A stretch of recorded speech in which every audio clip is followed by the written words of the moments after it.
கடந்த முறை வேலூர் தொகுதியை பொறுத்த வரைக்கும் குறைந்த வாக்கு வித்தியாசத்தில் வெற்றி பெற்றிருக்கிறீங்க. இப்ப அந்த சிறுபான்மையினர் வாக்கு அப்படிங்கிறது வாக்கு பிரிந்து இந்த முறையும் கடுமையான போட்டி நிலவும் அப்படின்னு எடுத்துக்கலாமா? சிறுபான்மை வாக்கு பிரிவதற்கான எந்த வகை முகாந்தாரமும் கிடையாது. ஏன்னா மத்திய சர்க்கார், இப்போ நான் ஒரே ஒரு கேட்டிருக்கேன், நான் கவுண்டரிங் எ கொஸ்டின். சிறுபான்மை மக்களுக்கு அதிமுக செய்தது என்ன, மத்திய சர்க்கார் செய்தது என்ன? ரெண்டு பேரும் ஒன்றா தான் இருந்தாங்க. ரெண்டு பேரும் வந்து என்ஆர்சிசிஏ யூனிஃபார்ம் சிவில் கோடு மத்திய சர்க்கார் கொண்டு வந்த போது இவங்க ஆதரிச்சாங்களே. இவங்க மட்டும் ஓட்டு போடலாம், ராஜ்யசபா அதிமுக ஓட்டு போடலாம், அந்த சட்டம் அன்னைக்கு ராஜ்யசபாவில் டிஃபீட் ஆயிருக்கும். டிஃபீட் ஆயிருந்ததுன்னா அதுக்கு வந்து வரலாறுல இவங்க பேர் வந்திருக்கும்.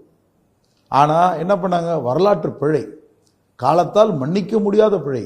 எம்ஜிஆர் அவர்களும் அதை நிறுவன தலைவர் எம்ஜிஆர் அவர்களும் ஜெயலலிதா அவர்களும் என்றைக்குமே எடப்பாடி அவர்களை மன்னிக்க மாட்டாங்க. அவர் செய்திருக்கக்கூடிய துரோகம் சிறுபான்மை மக்களுக்கு. அந்த கொடுங்கோல் சட்டத்தை பாராளுமன்றத்தில் எதிர்த்து குரல் கொடுத்தது திமுக, அதோட கூட்டணி கட்சிகள். ஆனால் அதை ஆதரித்து பேசினது அதிமுகவும் அவங்க கூட்டணி. ஆனால் இதனால என்ன, இன்னைக்கு அந்த சட்டம் வந்து நிறைவேற்றப்பட்டு மக்கள் விரோத சட்டமாக நிறைவேற்றப்பட்டு இன்னைக்கு அதை அமுல்படுத்துறேன்னு சொல்லியிருக்காங்க. இதே முதலமைச்சர் என்ன சொன்னார், அந்த சட்டத்தை அமுல்படுத்துறேன்னு சொன்ன உடனே முதலமைச்சர் என்ன சொன்னார், இந்த சட்டம் தமிழ்நாட்டில் கால் எடுத்து வைக்க விடமாட்டேன்னு சொன்னார். இன்னைக்கு மம்தா பானர்ஜி அம்மா அனௌன்ஸ் பண்ணியிருக்காங்க, என் உயிரே போனாலும் அந்த சட்டத்தை அந்த மாநிலத்துக்குள்ளே நான் அனுமதிக்க மாட்டேன்னு சொல்லியிருக்காங்க. அப்படி இருக்கும்போது அதே மாதிரி விவசாயிகளுக்கு எதிரான சட்டம் அன்னைக்கு நீங்கள் ஆதரித்து பேசுனீங்களே, இன்னைக்கு அந்த சட்டம் நீங்கள் ஆதரித்து பேசின சட்டம் ராஜ்யசபாவில் வந்து இன்னைக்கு தோற்கடிக்கப்பட்டு அந்த சட்டத்தை வந்து மக்கள் போராட்டத்துக்கு பின்பு அந்த சட்டத்தை திரும்ப பெற்றிருக்குது மத்திய சர்க்கார். இப்போ உங்கள் மூஞ்சி எங்கே கூட்டு போய் வச்சுருவீங்க? அதனால வெறும் அவங்களுக்கு அந்த இடி வந்துடக்கூடாது, ரெய்டு வந்துடக்கூடாது, என்னமோ இன்கம் டேக்ஸ் வந்துடக்கூடாதுன்னு அதுக்காகவே போர்வை போத்திக்கிட்டு குளிர் காஞ்சிக்கிட்டு இருந்தாங்க. ஆனால் மக்கள் மன்றத்தில் அவைகள்லாம் எடுபடாது. சிறுபான்மை மக்கள் ரொம்ப தெளிவாக இருக்காங்க. அவங்களுடைய வாழ்வாதாரத்தை பாதிக்கக்கூடியது என்னங்க, என்ஆர்சி சிஏஏ சட்டம் உங்கள் குடியுரிமையை பறிப்பேன்னு சொல்கிறாங்க.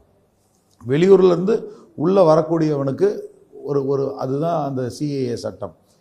கணக்கெடுப்பு நடத்தி இருக்கக்கூடிய இஸ்லாமியர்களையும் இருக்கக்கூடிய சிறுபான்மை சமூகத்தையும், நீ யார், உங்கள் குலம் என்ன, எந்த வருஷமாக இருக்கீங்க, எங்கே இருக்கிறீங்க, அவங்க இது என்ன, சர்டிஃபிகேட் என்ன அப்படின்னு அவங்கள வெரிஃபை பண்ணும்போது அவங்க என்ன பண்ணுறாங்க, நான் இந்த ஊரில் வாழ்ந்தான் பிறந்தேன், எங்கள் பாட்டம் முப்பாட்டம் எல்லாரும் இங்கே தான் இருக்கு, இப்போ வந்து இது வேணும் அது வேணும்னு சொல்லி கேட்டால் அப்படின்னா என்ன, இஸ்லாமியர்களையும் சிறுபான்மை சமூகத்தையும் இந்த நாட்டில் வந்து நீங்கள் you are unfit to live in this India, நீங்கள் வந்து இந்த நேஷனலே இல்லைன்னு அவன் சிட்டிசன்ஷிப்பை கேன்சல் பண்ணக்கூடிய கொடுங்கோல் சட்டம் தானே இது.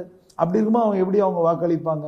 இதை கொஞ்சம் கூட புரிதல் இல்லாமல் அதிமுக பயந்து போய் தொடநடுங்கி அவங்களுக்கு போய் சப்போர்ட் பண்ணாங்களே, அதை ஆதரித்து பேசினாங்களே.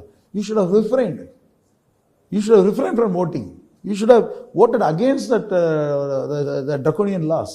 அதை பண்ணாமல் நீங்கள் போய் சப்போர்ட் பண்ணி இன்னைக்கு மக்கள் மன்றத்தில் அசிங்கப்பட்டு நிற்கிறீங்களே. நேற்று நாங்கள் வந்து ரம்ஜான் இஸ்லாமியர்களுக்கெல்லாம் வாழ்த்து சொல்கிறதுக்காக அவங்க தொழுகை முடிச்சுட்டு வரக்கூடிய பகுதியில் போய் நிற்கிறோம். நாங்கள் போய் நின்றது வாக்கு கேட்கல.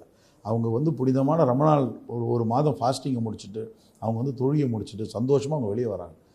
அந்த ரம்ஜான் கொண்டாட போகிறோன்ற ஒரு சந்தோஷத்தோடு வராங்க. அவங்க வரும்போது அவங்களெல்லாம் முகத்தை பார்த்து, நான் உங்களுக்கு ரம்ஜான் சொல்கிற வாழ்த்துக்கள் சொல்கிறாங்க, நாங்கள்லாம் கட்சிக்காரங்களாம் நின்று வாழ்த்து சொல்கிறோம். வாழ்த்து சொல்லும்போது அவங்க வந்து எங்கள் கையில் பிடிச்சிட்டு, நீ ஏன்பா வெயிலில் நிற்கிற, நீ போப்பா, நாங்கள்லாம் உனக்கு தான்ப்பா, நாங்கள்லாம் வேண்டதே உனக்காக தான்ப்பா, இந்த மத்திய சர்க்கார் ஒழியணும்ப்பா, இந்த மத்திய சர்க்கார் ஒழியணும்ப்பா, அவங்க போனதான் பண்ணி என்பதையும் வாழ்த்து சொல்கிறாங்க. என் பக்கத்தில் ஒரு 10 அடி பக்கத்தில் நின்றுட்டு அதிமுக நண்பர்கள் ஓட்டு கேட்குறாங்க. இஸ்லாமியர்கிட்ட என்ன ஓட்டு கேட்குறாங்க, நாங்கள் பிரிஞ்சு வந்துட்டோம், நாங்கள் பிஜேபியிலேருந்து வெளியே வந்துட்டு எங்களை ஓட்டு போடுங்க, நாங்கள் பிஜேபியிலேருந்து வெளியே வந்துட்டு ஓட்டு போடுங்க. இதுவாக ஓட்டு கேட்குற முறை? நீங்கள் என்ன கேட்கணும், உங்களுக்காக குரல் கொடுத்தோம் நான் எனக்கு ஓட்டு போடுங்க, உங்களுக்காக கஷ்டத்தில் நிற்கவும் ஓட்டு போடுவோம், உங்கள் வாழ்வாதாரத்தை காப்பாற்றக்கூடியவன் நான் எனக்கு ஓட்டு போடுங்க. அது கேட்டால் நியாயம். அந்த கட்சியிலேருந்து பிரிஞ்சு வந்தேன், இந்த 4 மாதம் முன்னாடி பிரிஞ்சு வந்துட்டாங்களாம். என்ன நாடகம் இதெல்லாம்? வந்து சிறுபான்மையர்லாம் கொஞ்சம் கூட மன்னிக்க மாட்டாங்க.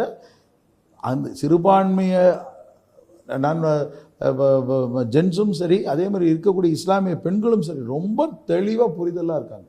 அதனால் எந்த வகையான அந்த ஃப்ராக்ஷனும் கிடையாது. ஒட்டுமொத்த சிறுபான்மையரும் மோடி அரசாங்கத்துக்கு எதிர்க்காக வாக்களிக்க போகிறார்கள். ஒட்டுமொத்த சமுதாயம் திமுக அரசுக்கு ஆதரவாக வாக்களிக்க போகிறாங்க. அதுதான் உண்மை.